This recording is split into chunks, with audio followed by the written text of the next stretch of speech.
वसई विरारमध्ये विविध कार्यक्रम आयोजित करत श्री स्वामी समर्थ महाराज यांचा प्रकट दिन साजरा करण्यात आला।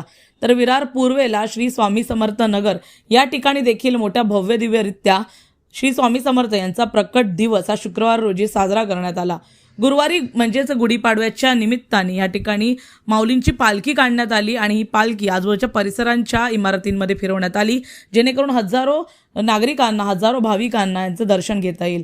यावेळेस जवळपास हजारो नागरिकांनी या पालखी सोहळ्यामध्ये आपला सहभाग दाखवला होता। तर या ठिकाणी लेझिम नृत्य, विविध प्रकारचे खेळ दाखवून स्वामींबाबतची आपली भक्ती दाखवली होती। त्याचबरोबर मराठी परंपरा देखील दर्शवण्यात आली।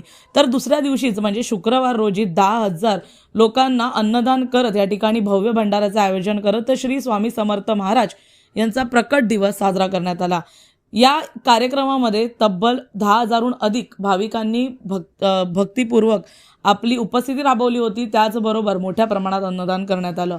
आधी 2,500, मग 5,000 आणि तब्बल आता 10,000चा भाविकांचा लोट या मंदिराकडे आता येत असतो। स्वामींचा प्रत्येक भाविकाला यायला लागलाय। त्याचबरोबर फक्त भाविकांनीच नाही तर या कार्यक्रमाला महापौर अज्जू पाटील, त्याचबरोबर बहुजन विकास आघाडीचे लोकनेते हितेंद्र ठाकूर, माजी महापौर प्रथम महापौर राजू पाटील यांनी देखील मोठ्या प्रमाणात उपस्थिती लावली होती। फक्त बहुजन विकास आघाडीचे नाही तर विविध क्षेत्रातील कार्यकर्ते, पक्षातील कार्यकर्ते, सामाजिक कार्यकर्ते, तसंच या ठिकाणी बहुजन विकास आघाडीचे पदाधिकारी आणि ज्येष्ठ नेते विलास चोरगे यांनी देखील यावेळेस आपली उपस्थिती राबवली होती। जाणून घेऊया त्यांचं यावर काय म्हणणं आहे, तसंच स्वामी समर्थ यांच्या प्रकट दिनाबाबत त्यांना काय म्हणायचं आहे।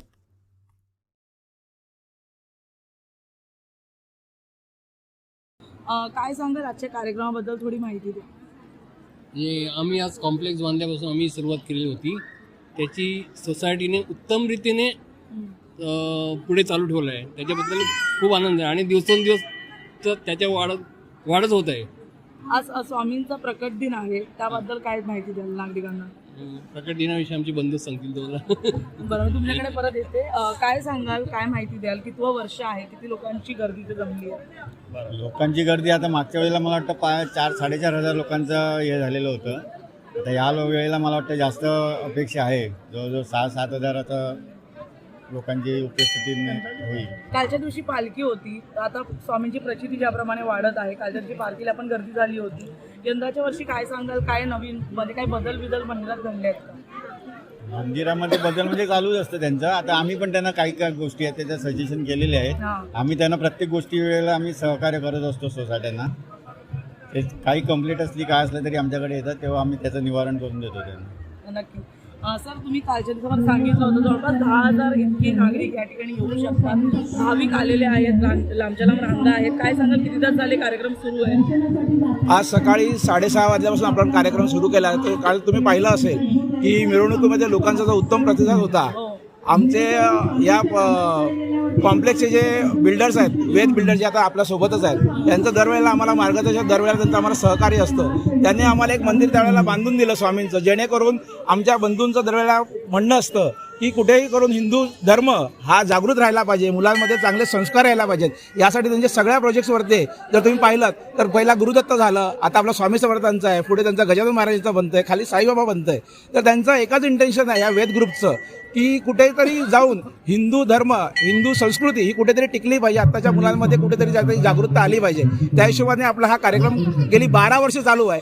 हळूहळू सुरू केलेलं हे वटवृक्ष हळूहळू तुमच्या समोर आहे। हे वडासारखं विस्तारत चाललंय, जेवढ्या फांद्या वरती झाल्या तेवढी मुळं खालती घट्ट पकडत चाललेली आहेत आणि आज तुमच्या समोर आहे। आज लोकांना प्रचिती येते, त्यामुळे गेल्या वर्षी आमच्याकडे जवळजवळ 7,000 लोकांनी महाप्रसादाचा लाभ घेतला होता। यावर्षी जवळजवळ 10,000 ते 12,000 लोक लाभ घेतील याप्रमाणे आम्ही नियोजन केलेलं आहे। सकाळपासून किती तास चालू ठेवण्याचं अजून मानस, किती वाजेपर्यंत? काही आम्ही शेवटली रात्रीचे 12 वाजेपर्यंत, आमचा गेल्या वर्षी तरी आम्ही 12 वाजेपर्यंत चालू ठेवलं होता। याही वर्षी 12 काय 1 वाजले तरी कुठलाही स्वामी भक्त हा इथून महाप्रसाद घेतल्याशिवाय जाणार नाही, याची आम्ही नक्कीच खबरदारी घेत आहोत। आजच्या दिवसामध्ये नेते मंडळी पण इथे हजेरी लावणार आहे। आजच्या दिवसामध्ये नेते मंडळी आज थोड्याच वेळापूर्वी पंकज ठाकूर यांच्या सौभाग्यवती इथे येऊन गेल्या, डॉक्टर प्रज्ञा ठाकूर येऊन गेल्या।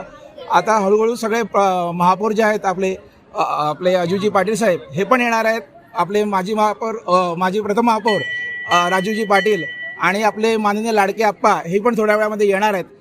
तर थोड्या वेळामध्ये सगळेच येतील आणि सगळ्यांचं सहकार्य आम्हाला असतं पूर्ण बहुजन विकास आघाडी आणि सोबत आमचे बंधू या सगळ्यांचं सहकार्य आणि वेद बिल्डर्स हे दरवेळेला त्यांच्याकडे मी गेला की तुम्हाला काय हवं ते आम्ही देण्यासाठी सहकार्य करत असतात. आणि असं नाही आहे की कॉम्प्लेक्सला तुमच्या 5 वर्ष झाली आमची जबाबदारी संपली. सोबत आमच्या असतात. मंदिरासाठी जे काही लागतं त्याच्यात तुम्ही प्रचिती बघतायत. आज जवळजवळ विरारमध्ये आज जो सोहळा आपण करतोय या सोहळ्याला सगळं विरार हे हळूहळू इकडे येतं. जणू काय दिवाळी ही आपण साजरी करतोय. अशा प्रकारे प्रत्येक जण ह्या दिवसाची वाट बघतोय. नक्की. सर तुम्हाला विचारेन, आता जसं इतकं काही तुमच्याबद्दल ऐकलंय, काय सांगाल प्रकट दिनानिमित्त नागरिकांना काय सांगाल, या दिवसाचं महत्व काय सांगाल? अक्कलकोट वटवृक्ष स्थित श्री स्वामी समर्थांचा आज प्रगट दिन आणि त्यानिमित्तानं ठिकठिकाणी स्वामींच्या मंदिरामध्ये विविध कार्यक्रम होत असतात. भक्तगण मोठ्या संख्येने वाढ होत आहे. स्पर्धा नव्हे परंतु कुठेतरी अशा प्रकारचे जेव्हा आपण ज्यांना भगवंत म्हणतो ते अवतार घेतात आणि भक्तांच्या कल्याणासाठी इच्छेनुसार त्या ठिकाणी ते प्रगट होतात, त्या ठिकाणी ते स्थिरावतात आणि मग त्यांचा भक्तगण तयार होतो. असाच भक्तगण या ठिकाणी आज दिसून येतोय. मागच्या वर्षीपेक्षा जवळजवळ 1.5 पटीने संख्या वाढलेली आहे. मगाशी भक्तांनी एका सांगितलं इकडच्या स्थानिक पदाधिकाऱ्यांनी की रात्री 12 वाजले तरी पण कोण महाप्रसाद घेतल्याशिवाय जाणार नाही, एवढी शाश्वती आणि एवढं नियोजन त्यांनी केलेलं आहे. खरं म्हणजे अक्कलकोट स्वामी म्हणा, शेगावचे श्री गजानन महाराज म्हणा, शिर्डीचे साईबाबा म्हणा, हे सर्व जे अवतारी पुरुष आहेत त्यांचं प्रत्येकाचा एक वृक्ष आहे त्यांच्या नावाने. निंबड्याखाली प्रकट झाला ऐसा माझा साई, त्यांना निंबड्याचं झाड आवडते. अक्कलकोट वटवृक्ष स्थित आहे, त्यांना वटवृक्ष आणि ज्यांच्याकडून त्यांनी अवतार घेतले ते गुरुदत्तांना उंबराचं झाड. या अशा प्रकारच्या निसर्गातून माझा देव आलाय. तो कोणीतरी बनवला किंवा कोणीतरी आखला आणि कोणीतरी रेखीव केला असं नाही आहे. प्रत्यक्ष जन्म घेतला, प्रकट झालेला आहे. म्हणून त्यांचं गुणगान करण्यासाठी, त्यांचे आभार मानण्यासाठी आपण अशा प्रकारच्या त्यांच्या मोठमोठ्या ज्या दिंड्या असतात, पालख्या असतात त्या सामील होतो आणि आपलं जीवन सुधारण्याबरोबर विश्वाचं त्यांनी कल्याण करावं अशी प्रार्थना करतो. कालच्या दिवसामध्ये तुम्ही माहिती दिली होती, आजच्या दिवसावर काय सांगाल? आजच्या आजच्या कार्यक्रमामध्ये एवढंच सांगेल, आता जे बंधू तिथे आहेतच त्यांनी हे वृक्ष लावलेला आहे तो आता आम्ही जपून त्याची करतोय. आणि आज जी प्रचंड गर्दी आहे जमलेली आहे इथे, हे त्यांचं फळ आहे. असंच ही गर्दी अशी वर्षानुवर्ष वाढत जाणार आहोत. तसं आम्हाला पुढचं नियोजन आम्हाला करावं लागेल. मंदिराबाबतच्या प्रचितीबद्दल काय सांगाल? मंदिराच्या प्रसिद्धीबद्दल मी बघितलं सुरुवातीला जे लोक कमी होते, नंतर ज्या लोकांचा ओघ वाढला ना, नाही आम्हाला इथे जायचं, आम्हाला इथे आलं की प्रसन्न वाटतं. बस आम्हाला हेच पाहिजे, दुसरं काय नको. आम्हाला त्यांच्या काही अपेक्षा नाही, काही नाही. ते आले त्यांची सेवा करणं हे आमचं कर्तव्य आणि आम्ही ती सतत सेवा करत राहू.